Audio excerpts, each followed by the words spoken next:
I, 38-year-old female, just got a very strong talking to from my husband, 39-year-old male, that has gone on for way too long for taking the wrong container of dinner from the night before for lunch yesterday. What happened? The night before last, my husband made chicken and dumplings for the family. We are both trying to be better with our food consumption and our intermittent fasting. Our dinner equals lunch for the next day. He wants me to be very clear that these are not leftovers. Yesterday, getting ready to leave for work and packing my lunch, I sent him a text confirming the smaller container was mine. His reply was no, and in response I told him I don't need that much. The container of food he packed for me was way more than I could eat, and I knew it would be wasted. His response back was, "You will need it," and that he was going to eat something else for lunch. Rushing, I took the container with less because it seemingly didn't matter since he had other plans for lunch. I went to work, heated up my food, and I didn't finish it all. I don't particularly like cooked carrots, and there were so many, so that was what was mostly left behind. I came home yesterday evening, and nothing was brought up about the container switch. This is my fault. I forgot to empty my lunch bag yesterday when I came home. This morning, when he saw my lunch bag, he opened it and saw my container from the day before. He was highly upset that I didn't finish it and that there were so many carrots left that he could have eaten. We got into an argument about it. We were in the same room while he was packing them, and nothing was said about him packing the lunches a specific way. I always take the less full container. This scenario seemed no different than any other scenario. How I ended up here. He told me that I should take this to Reddit, and if I do, that I would get eaten up. That this is insane, that I don't understand that he shouldn't have to waste his time to communicate with me because he cooked and packed the lunch. I should just take it. He shouldn't have to put more effort in than he already does. We have always struggled with communication, and I just feel that it would have been simple enough for him to just say, "Hey, I packed our lunches a certain way. Yours has more, but mine has more carrots in it. I also wanted less bread dumplings." I am very appreciative that he cooked for the family and even offered to help prepare it. I don't appreciate getting talked at like I'm a child that needs a scolding. If he talks about one more goddamn carrot, I'm serving him papers. Not really. Am I really the jerk here? If I am, I have to profusely apologize to him. To add, he demanded to review what I wrote prior to posting. His response to reading the following is, "Your response is, 'I'm not sorry. You should have done even more than you already did to ensure I wouldn't waste carrots that were meant for you, which will make you the jerk.'"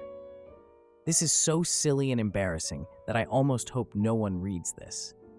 Now, for a few comments before the update. Comment 1. Everyone sucks here, especially hubby.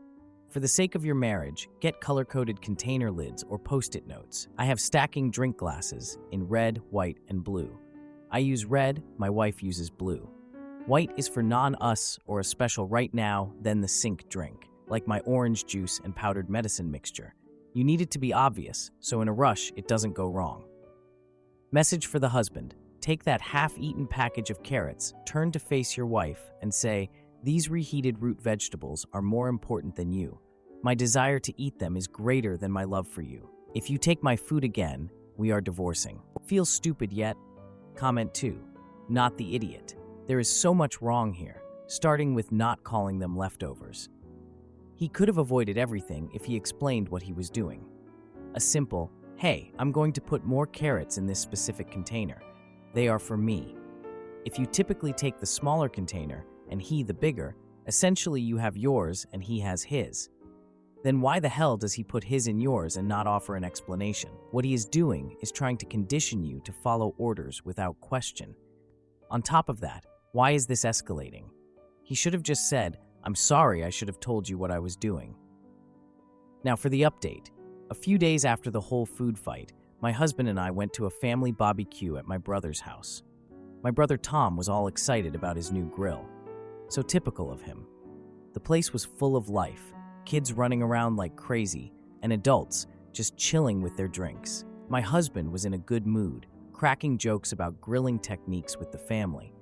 It was almost like he didn't have a huge grudge about leftover chicken and dumplings.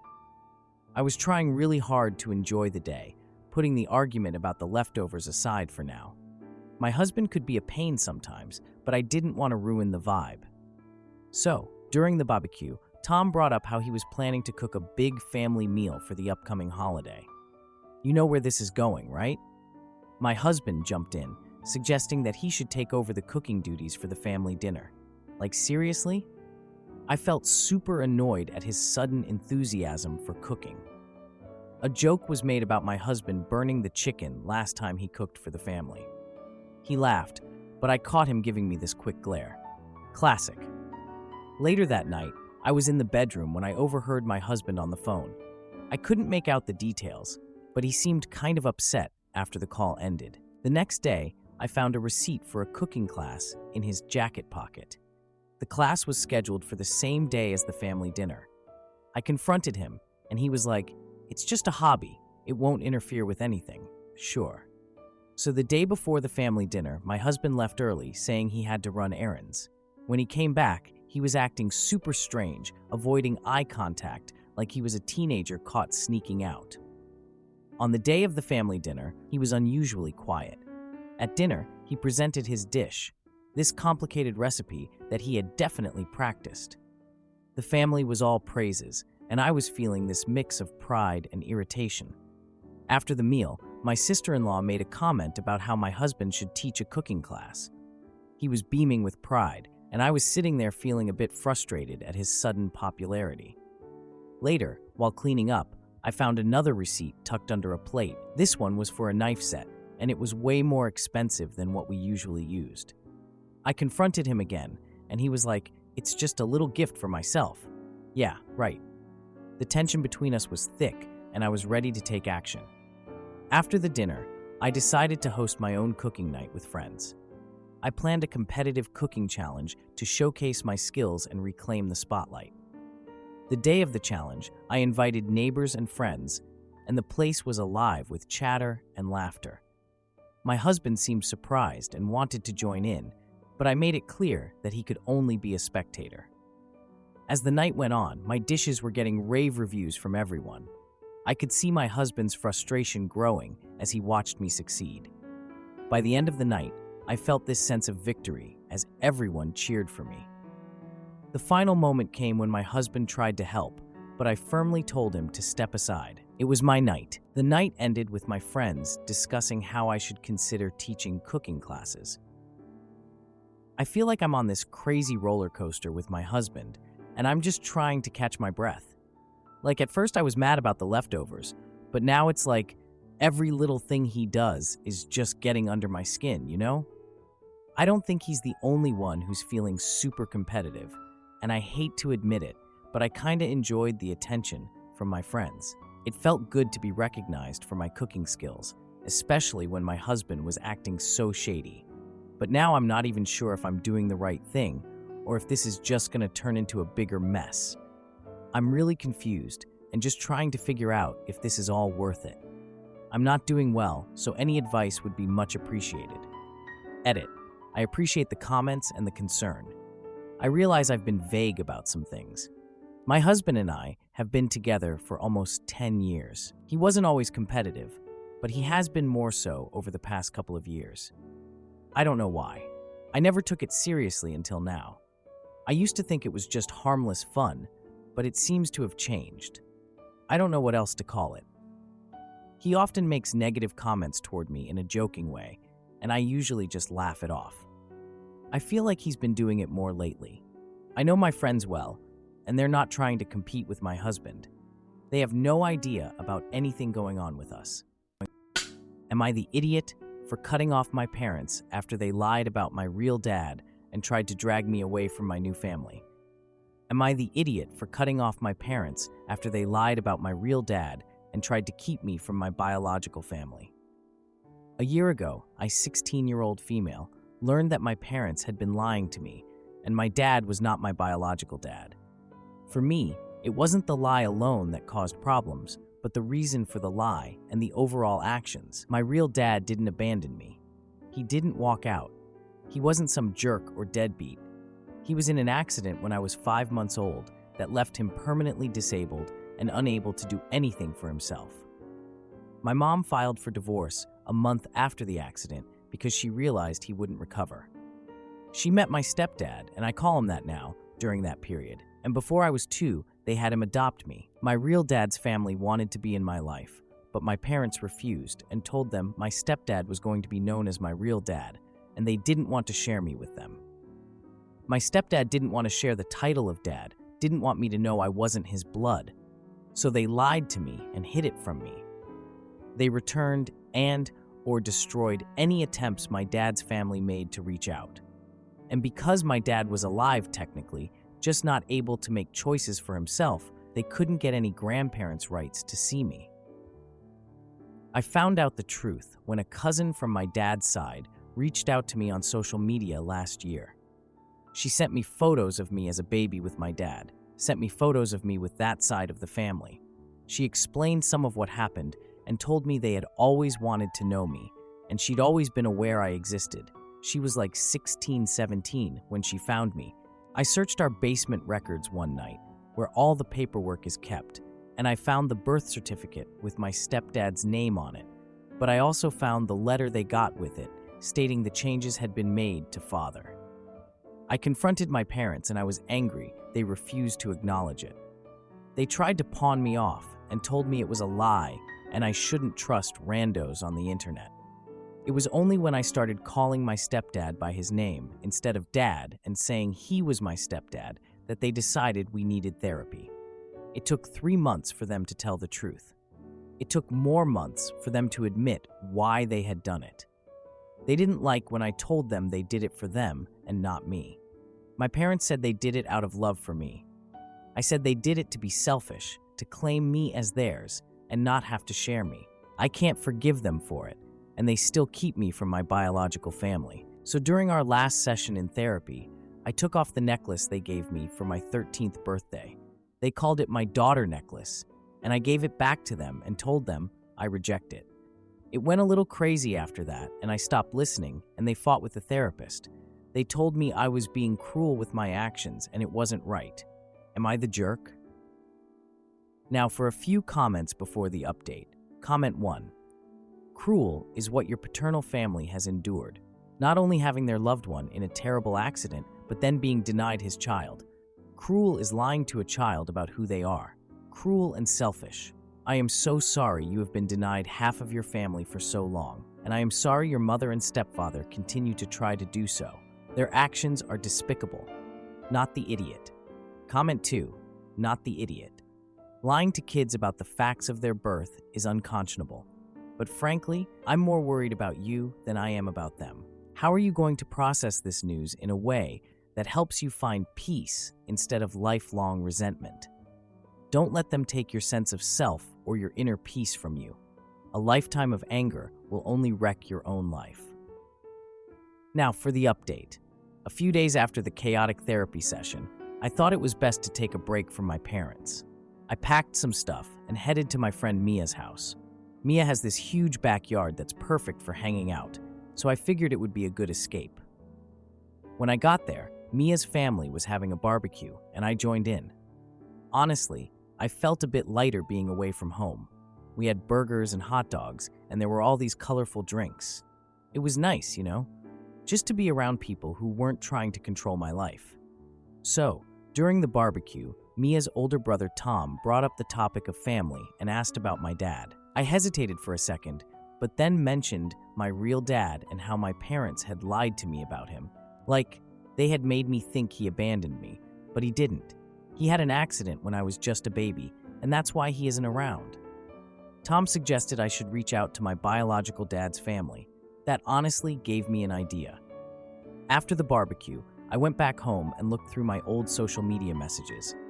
I found the cousin's contact info from my biological dad's side and sent her a message asking if we could chat. She replied quickly, and I could tell she was excited to reconnect. She even offered to share more family stories, which got me really pumped. We set up a video call for the weekend, and I just looked forward to it. So, on that Saturday, I got on the video call, and my cousin introduced me to some family members I had never met. It was a bit overwhelming, but in a good way. They all seemed so nice and welcoming. They shared stories about my biological dad, showing me he was a loving man who cared so much about his family. We talked about organizing a family reunion, and I eagerly agreed to join. I just wanted to be around them and learn more about my real dad. Meanwhile, my parents kept trying to contact me, but I ignored all their messages. I was done with them for now. A week later, the reunion was set for the upcoming weekend at a local park. I was nervous, but excited to finally meet my biological family's side. On the day of the reunion, I arrived and was welcomed with open arms. They hugged me like they knew me all my life, and it felt so comforting.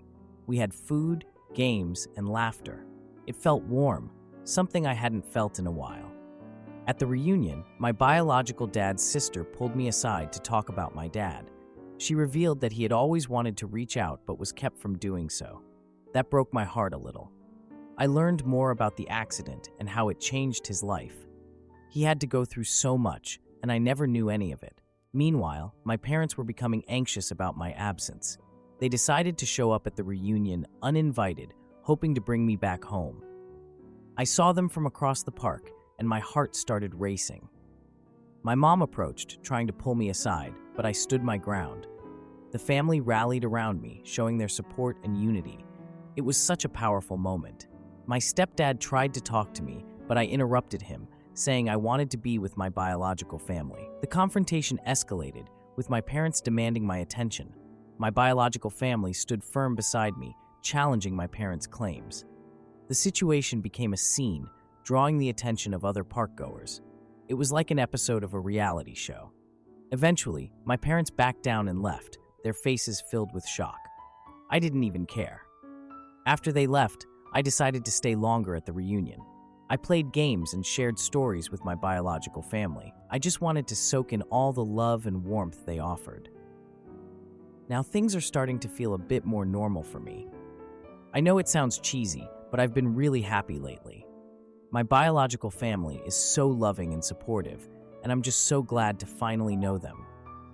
I've been spending more time with them, and it's like a whole new life opened up for me. My parents are still trying to get a hold of me, but I'm not biting. I've got a new support system now, and I just want to hear what you all think about this. Any advice on what to do next? I'm just really hoping for the best.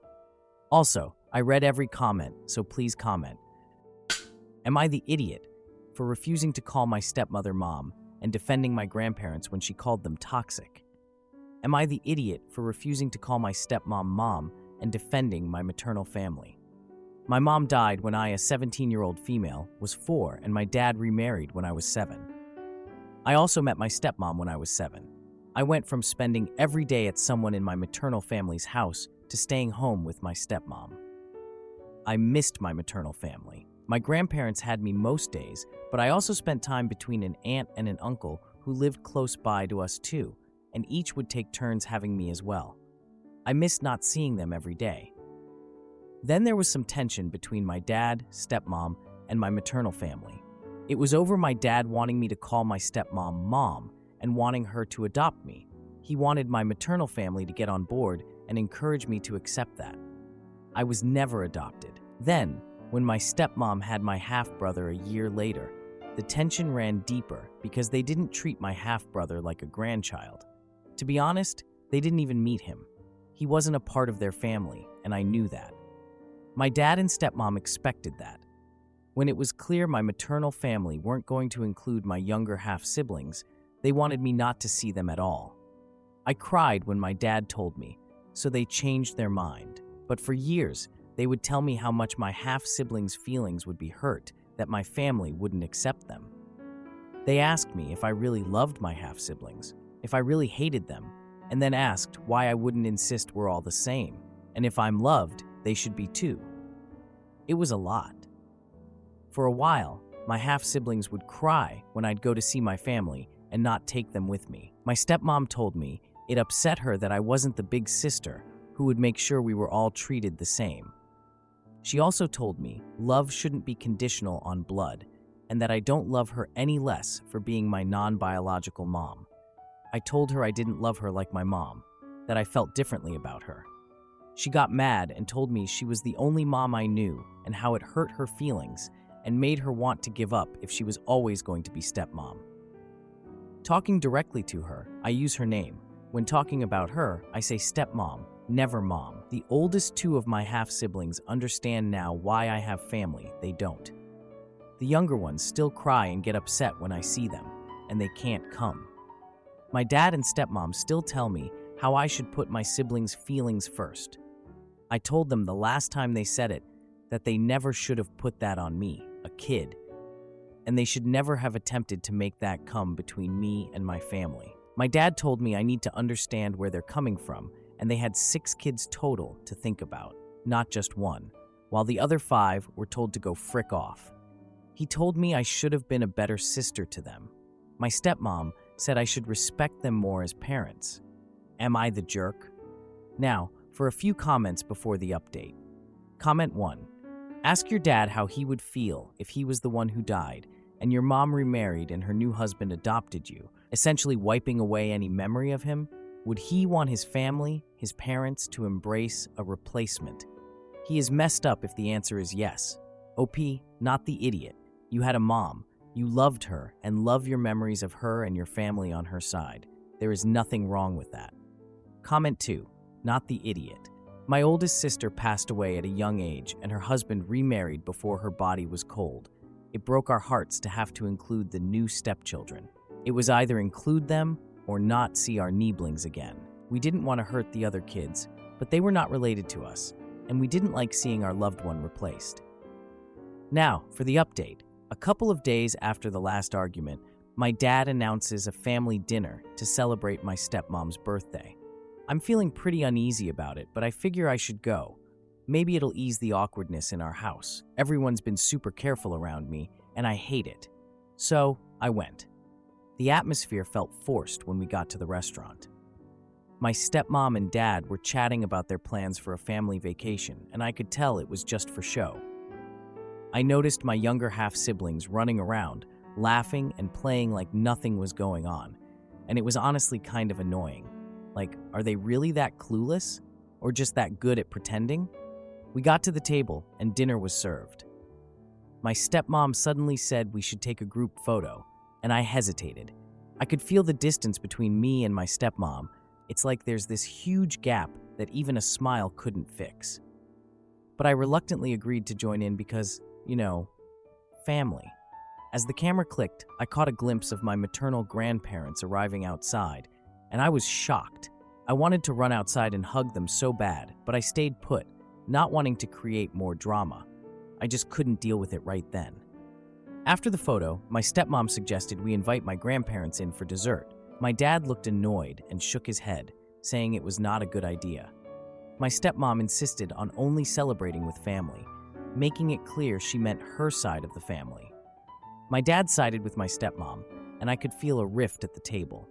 It was like we were on opposing sides of some weird family war. The tension peaked when my stepmom called my grandparents toxic. I stood up for my grandparents, saying they're not toxic. They've always been there for me, even when they weren't supposed to be. My dad argued that they've caused issues since the remarriage, and I knew he was right, but that didn't mean they were toxic.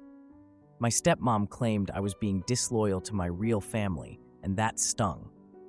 I felt my throat tighten, but I didn't back down. My younger half-siblings started crying, confused by the escalating argument. To de-escalate things, I suggested we take a break and go outside.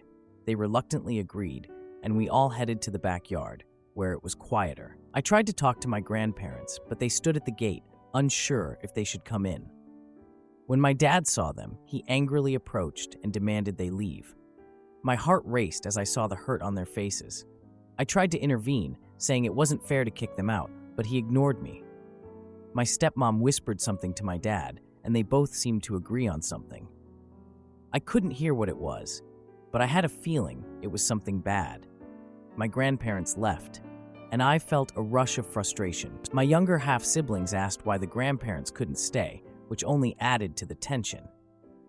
My stepmom rolled her eyes and said they shouldn't have come in the first place. Her condescending tone made me want to scream. I felt the weight of the situation and decided to step away for a moment. I found my older brother Jake in the kitchen, looking overwhelmed by the night. He admitted that he and Rachel were planning to move closer to their family soon. I asked him if they planned to include my maternal family in their plans, but he just shrugged. I could tell he didn't want to talk about it, and honestly, neither did I. After the dinner, I felt like I was walking around in a daze. Everything just felt so messed up, and I kind of realized this whole thing with my dad and stepmom isn't just going to blow over. I don't really know what's going to happen next, or if I'm ready for whatever's coming, but I guess we'll see. Again, thank you to everyone who gave helpful advice. I'm not sure if I will be updating further, however. Edit. I appreciate the advice and support from everyone. I talked to my older siblings, Jake and Rachel, and they confirmed they're moving. They also mentioned they'd be seeing our maternal family often, which made me feel a bit abandoned. I hope to reconnect with my grandparents and will figure out my next steps soon. If you like this video, you'll probably like these too. Also, while you're here, please consider subscribing. It's your support that keeps this channel alive and allows me to make better and longer videos. Have a great day.